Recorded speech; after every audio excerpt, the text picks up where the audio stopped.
friends, let's continue the chapter of 11th class. In last video, we were discussing about the problem involving mole concept in solutions. Right? Last video, we had discussed three methods. First one is strength, second one is molarity, and third one is molality. Right? Let's continue with the molality. Molality is the number of moles of solute per kilogram of the solvent. Right? तो molality को कैसे लिखते हैं? Small m is equals to number of moles of solute divided by mass of solvent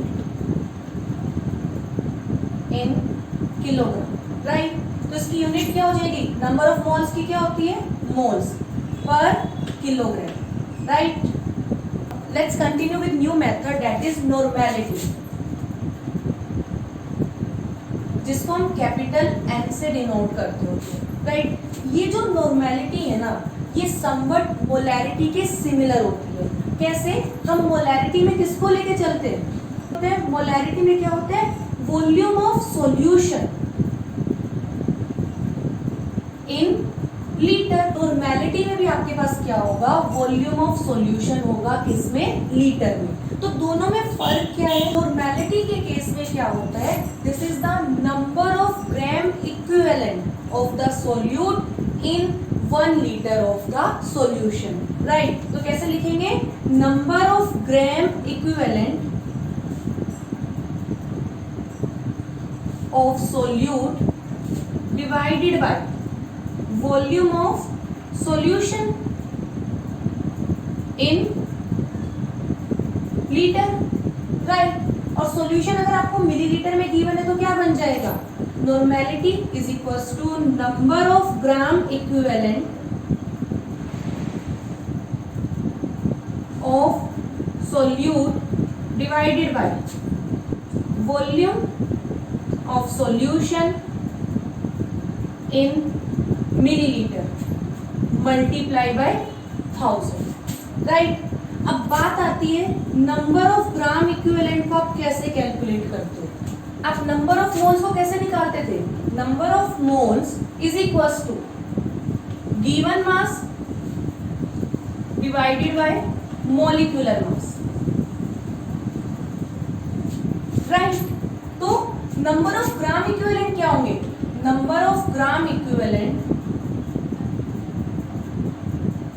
is equals to gram equivalent mass divided by molecular mass. Right? अब gram equivalent mass कैसे निकालते हो? यहां हम क्या करेंगे? 3 केस लेके चलते हैं. First one in case of acid, second in case of base, and third one in case of salt. बात करते हैं इन केस ऑफ एसिड. तो इन केस ऑफ एसिड आपका ग्राम इक्विवेलेंट मास क्या होगा? It is equal to molecular mass of acid divided by basicity. Right? अगर second case में बात करें तो आपका ग्राम इक्विवेलेंट मास क्या होगा? Equal to molecular mass of base divided by acidity. Third case में क्या होगा? Molecular mass of salt divided by valency of positive ion. Right? अब बात आती है कि बेसिसिटी क्या होती है, एसिडिटी क्या होती है, और वैलेंसी तो हम लास्ट वीडियो में डिस्कस कर ही चुके हो.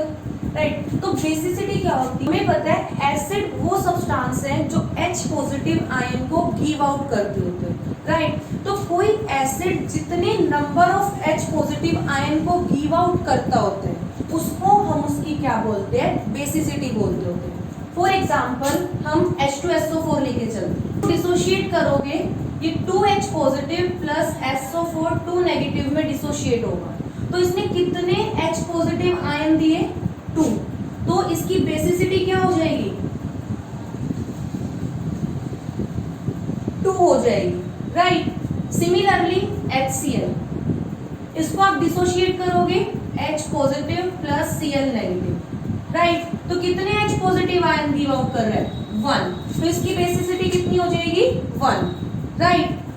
अब बात करें किसकी? एसिडिटी की। तो एसिडिटी क्या है? अब बेस क्या होते हैं? जो OH नेगेटिव आयन को गिव आउट करते होते हैं। तो कोई भी बेस जितने number of OH negative ion को गिव आउट कर रहा है ना, वो उसकी क्या कहलाती है? एसिडिटी कहलाती होती है। फॉर एग्जाम्पल NaOH, ये डिसोशिएट हुआ Na positive plus OH negative. कितने आयन डिसोशिएट किए उसने? 1, right. 1 OH negative ion give out किया ना, तो इसकी एसिडिटी कितनी हो जाएगी? 1 हो जाएगी, राइट। और सोल्ट अगर हम बात करें NaCl की, तो डिसोशिएट हुआ Na positive plus Cl negative. तो पॉजिटिव आयन की वैलेंसी कितनी है? 1, क्योंकि 1 दे रहा है ना, तो उसको क्या करेंगे? हम 1 ले लेंगे, राइट। तो इस तरीके से हम इक्विवेलेंट मास को फाइंड आउट करते होते हैं। बात आती है यूनिट ऑफ नॉर्मेलिटी की। मैंने आपको क्या बताया था कि नॉर्मेलिटी क्या है? Which is equal to number of gram equivalent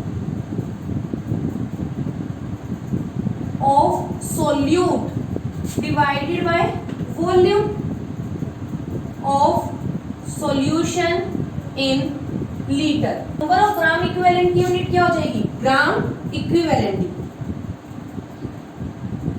right. और पर लीटर, तो ये इसकी क्या हो जाएगी?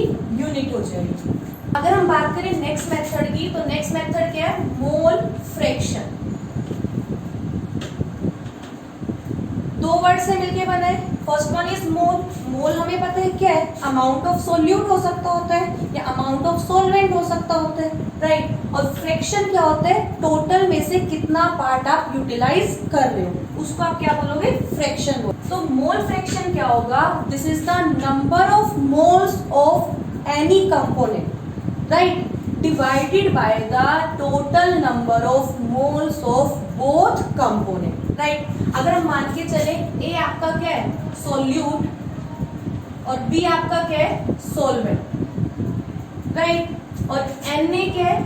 Number of moles of solute, और Nb क्या है? Number of moles of solvent. Mole fraction को हम दोनों पार्ट्स में फाइंड आउट कर सकते हैं, इन केस ऑफ सोल्यूट भी, इन केस ऑफ सोलवेंट भी। तो सबसे पहले बात करते हैं मोल फ्रैक्शन की इन केस ऑफ सोल्यूट, जिसको हम XA से डिनोट करेंगे, which is equal to number of moles of solute divided by total number of moles of solution. That is solute के नंबर ऑफ मोल कितने? Na upon solution में solute भी है, solvent भी है, तो टोटल कितना हो जाएगा? Na plus N। And similarly हम मोल फ्रैक्शन सोलवेंट के लिए भी निकाल सकते हैं, जिसको हम XB से डिनोट कर रहे हैं। तो मोल फ्रैक्शन फॉर सोलवेंट क्या होगा? Number of moles of solvent divided by total number of moles of solution, right. तो इसको हम क्या लिख सकते हैं? NB over Na plus N, right. अब इसमें क्या है? जो XA है प्लस XB, इसका टोटल ऑलवेज 1 आता है। That means mole fraction of solute plus mole fraction of solvent always and always is equals to 1। How proof करें इसको? 1 मान लें, इसको इक्वेशन नंबर 2 मान लें, राइट। दोनों को ऐड कर दें, क्या बनेगा? Na over Na plus Nb plus Nb over Na plus Nb। LCM ले लो, क्या आएगा? Na plus Nb। Na plus Nb cancel out, तो क्या हो गया? 1, राइट। तो दैट मीन्स आपको XA गिवन है, मतलब मोल फ्रैक्शन ऑफ सोल्यूट गिवन है, तो आप 1 में से XA को माइनस करके XB को फाइंड आउट कर सकते हो, यानी कि आप मोल फ्रैक्शन ऑफ सोलवेंट को कैलकुलेट कर सकते हो, राइट। और अगर यूनिट की बात करें तो अगेन मोल फ्रैक्शन की भी कोई यूनिट नहीं होती, क्योंकि ये भी क्या है, नंबर ऑफ मोल्स, और ये भी क्या है, नंबर ऑफ मोल्स, और moles divided by moles cancel, तो ये आपका क्या हो गया, नो यूनिट। अगर मैं लास्ट मेथड की बात करूं, दैट इज पार्ट्स पर मिलियन। अब ये क्या है, मतलब मिलियन में से कितना पार्ट आपका यूटिलाइज होगा, राइट। जो ये मेथड है ना, उस केस में अप्लाई होता है जहां सोलवेंट आपका बहुत ज्यादा एक्सेस में है, राइट। दैट मीन्स जो आपके very very very diluted solutions है, उस केस में आप पार्ट्स पर मिलियन को यूज करते हो। और अगर मैं लाइव एग्जांपल की बात करूं, तो अगर हमारे एटमॉस्फेयर में हमें पोल्यूशन को फाइंड आउट करना है, तो जो पोल्यूशन को हम कैलकुलेट करते हैं, जो आपका डाटा आता है गवर्नमेंट की तरफ से, वो पार्ट्स पर मिलियन के अंदर ही कैलकुलेट होता है। पार्ट्स पर मिलियन को हम कैसे फाइंड आउट करते हैं, इसको मैं ppm लिखूंगी, ए कंपोनेंट के लिए निकाल रहे हैं, which is equal to mass of a component divided by mass of solution multiply by 10 raised to the power 6, right। अब बात ये आती है कि मोलैरिटी और मोलैलिटी में से कौन सा बेटर है, राइट। मैं क्या बोल रही हूँ, मोलैरिटी एंड मोलैलिटी,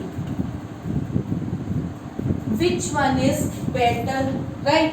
तो बेटा इस केस में जो मोलैलिटी होगी ना, वो ज्यादा बेस्ट मेथड है to express the concentration of solution as compare to molarity, right.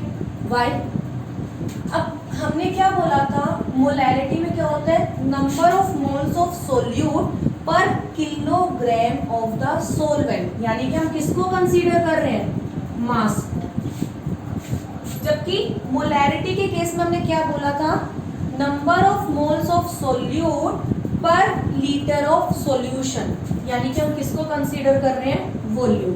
अब जैसे से टेम्परेचर वेरी करेगा, ऐसा तो है नहीं कि पूरे दिन में टेम्परेचर सेम रहते हैं, चेंजेस आते हैं, डे पर डे भी क्या हो रहा है, चेंज हो रहा है, राइट। तो टेम्परेचर चेंज होने के साथ जो आपका वॉल्यूम है ना, वो भी क्या होता है, चेंज हो जाता होता है। जबकि टेम्परेचर का इफेक्ट मास पे नहीं पड़ता होता, तो इसी रीजन से इसकी वैल्यू में कुछ चेंजेस आ जाते होते हैं, जबकि मोलैरिटी की वैल्यू में चेंजेस नहीं मिलते होते। तो इसीलिए मोलैरिटी आपका बेटर है as compare to molarity. Molarity equation,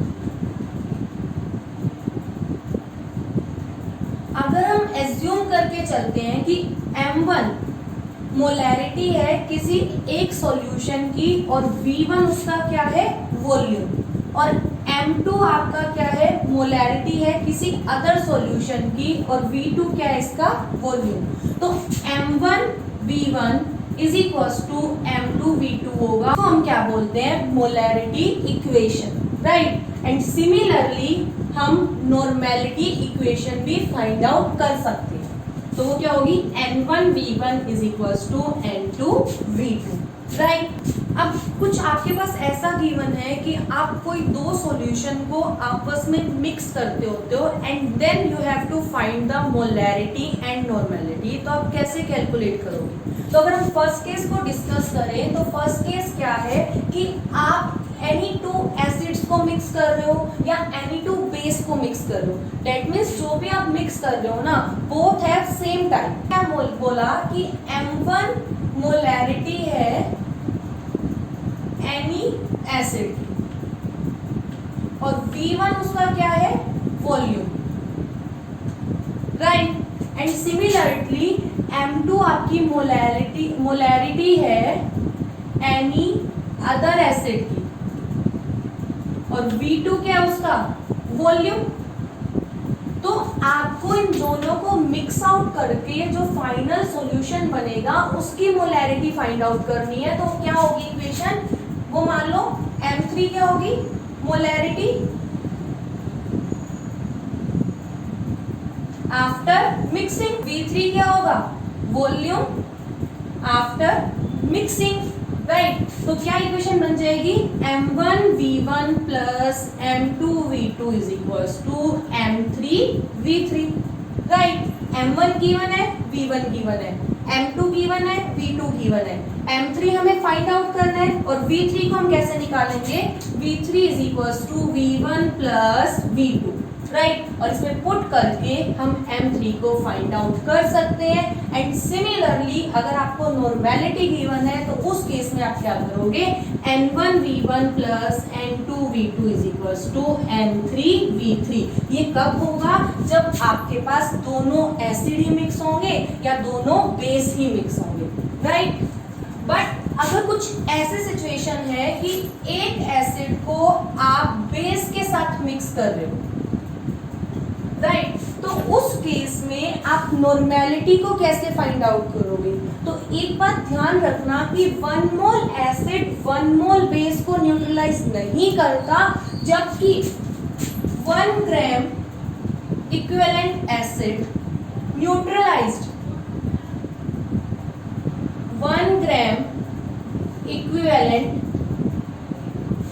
base and after this neutralisation या तो एसिड बचेगा या बेस बचेगा, जो भी स्ट्रॉन्ग होगा उसके according, then we will find the molarity and normality. Let's discuss some numerical on this topic. Our first numerical is a solution is preparing by adding 2 gram of substance A to 18 gram of the water. Calculate mass percentage of solute. Right? हमें पता है कि हम mass percentage कैसे निकालते हैं? Mass percentage equal to mass of solute divided by mass of solution multiply by 100। अब solute तो A है जिसका मास हमें गिवन है, बट हमें सॉल्यूशन का मास गिवन नहीं है, तो हम सॉल्यूशन का मास कैसे निकालेंगे, mass of solution is equal mass of solute plus mass of the solvent. Solute का मास 2 और वाटर का मास कितना है 18, तो कितना आया 20। पुट करें तो मास परसेंटेज कितनी आ जाएगी, 2 डिवाइडेड बाय 20 मल्टीप्लाई बाय 100। 10 से 10 कैंसिल, 2 से 2 कैंसिल, तो कितना आया 10%। बात करें भाई नेक्स्ट न्यूमेरिकल की, तो क्या स्टेट करता है, calculate the molarity of NaOH in the solution prepared by dissolving its 4 gram in enough water to form 250 milliliter of solution। हमें मोलैरिटी निकालनी है। मोलैरिटी क्या होती है, number of moles of solute divided by volume of solution, और अगर millilitre में given है तो यहाँ 1000 से मल्टीप्लाई कर दो। अब क्या आपको नंबर ऑफ मोल्स गिवन है, नहीं, तो नंबर ऑफ मोल्स कैसे निकालेंगे, number of moles is equals to given mass upon molecular mass. Given mass कितने है NaOH का 4, हमें क्या निकालना है मोलिक्यूलर मास, सोडियम का 23 प्लस ऑक्सीजन का 16 प्लस हाइड्रोजन का 1, कितना हो गया 40 ग्राम, 1/10। इसमें पुट कर दो तो मोलैरिटी क्या हो जाएगी, is equals to 1/10 multiply 1000 upon 250। 10 से 10 कैंसिल, 25 4 जा 100, तो कितना हो गया 0.4 मोल्स पर लीटर, राइट। अगर किसी भी न्यूमेरिकल में आपको प्रॉब्लम है तो आप मुझे मेल कर सकते हो मेरी मेल आईडी पे, और मेरी मेल आईडी आपको डिस्क्रिप्शन पे मिल जाएगी। तो ऐसा कि जब भी आप दो सॉल्यूशन को आपस में मिक्स करते हो एंड देन आप उसकी मोलैरिटी या नॉर्मेलिटी को कैसे फाइंड आउट कर सकते हो, राइट। अब किसी भी हम कुछ न्यूमेरिकल को डिस्कस करते हैं। हमारा फर्स्ट न्यूमेरिकल है calculate the molarity after mixing 100 millilitre of 0.2 molar sulphuric acid with 50 millilitre of 0.1 molar hydrochloric acid, right. बेटा आप इस केस में नॉर्मेलिटी को भी फाइंड आउट कर सकते हो, बट आज के लिए हम मोलैरिटी करेंगे, क्योंकि नेक्स्ट वीडियो में सबसे पहले मैं आपको ये बताऊंगी कि मोलैरिटी और नॉर्मेलिटी में क्या रिलेशनशिप है, हम कैसे मोलैरिटी को नॉर्मेलिटी में और नॉर्मेलिटी को मोलैरिटी में चेंज कर सकते हैं, एंड देन उसके बाद हम ऐसे न्यूमेरिकल को सोल्व करेंगे इन केस ऑफ नॉर्मेलिटी। पहले हम मोलैरिटी के लिए करें। अब आप क्या देख रहे हो, सल्फ्यूरिक एसिड, हाइड्रोक्लोरिक एसिड, यानी कि बोथ आपको एसिड गिवन है, ऐसा ही। तो आप डायरेक्ट इक्वेशन अप्लाई कर दो, m1v1 plus m2v2 is equals to m3v3। सही, कितनी है 0.2 multiply by 100 plus 0.1 multiply by 50 is equals to m3। हमें फाइंड आउट करना है, और v3 कैसे निकालोगे, 100 प्लस 50 कितना है 150। सोल्व करें, पॉइंट हटा के 10 लगा दो, यहाँ पे पॉइंट हटा के 10 लगाया, 10 से 10 कैंसिल, 10 से 10 cancel, 20 plus 5 is equals to m3 multiply by 150, तो 25 upon 150 is equals to m3, और इसको सोल्व करो कितना आएगा 0.167, राइट। तो इस तरीके से आप मोलैरिटी को फाइंड आउट कर सकते हो आफ्टर मिक्सिंग, राइट। अब अगर एक एसिड है और एक बेस गिवन है, तो मैंने आपको क्या बताया था कि मोल नहीं न्यूट्रलाइज करते, ग्राम इक्विवेलेंट न्यूट्रलाइज करते हैं। तो उस केस के लिए हमें सबसे पहले क्या पता होना चाहिए, नॉर्मेलिटी और मोलैरिटी में रिलेशनशिप, जो कि हम नेक्स्ट वीडियो में डिस्कस करेंगे। तो बाकी न्यूमेरिकल भी हम डिस्कस करेंगे नेक्स्ट वीडियो में, राइट।